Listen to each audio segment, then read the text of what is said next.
నమస్తే అండి. నేను మీ నాగలక్ష్మి. Welcome to Prem Sadan. ఈరోజు మనం చిన్నపిల్లలకి ఉగ్గు చేసుకుంటున్నామండి.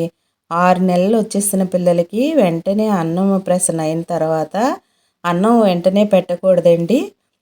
ఇలా ఉగ్గులాగా చేసుకోవాలి. నేను ఇక్కడ ఒక గ్లాసు బియ్యము, ఒక గ్లాసు కందిపప్పు, ఒక గ్లాసు పెసరపప్పు మూడింటిని రాత్రిపూట నానబెట్టి చక్కగా కడిగేసి ఎండలో పోసుకుని ఎండిన తర్వాత ఇలా స్టవ్ వెలిగించి మూకుడు పెట్టేసుకుని అవి వాటిలో వేసి సన్నటి సెగ మీద చక్కగా దోరగా వేయించుకున్నానండి. వేయించుకున్న వీటిని చల్లారిన తర్వాత మిక్సీ బౌల్లో వేసుకుంటున్నానండి. మిక్సీ బౌల్లో వేసుకుని చక్కగా మెత్తగా గ్రైండ్ చేసుకోవాలండి. ఇలా మెత్తగా గ్రైండ్ చేసుకున్న పౌడర్ని ఒక బౌల్లోకి తీసుకుని మూత పెట్టేసి పక్కన పెట్టుకుందామండి. రోజు ఇలా ఒక్కసారిగా ఇలా చేసుకుని రోజుకి 2 స్పూన్ల చొప్పున వాటర్ పోసి నీళ్ళల్లో వేసి ఉడికించుకుని పిల్లలకు పెడితే చాలా బలమండి. ఆరోగ్యంగా కూడా ఉంటారండి.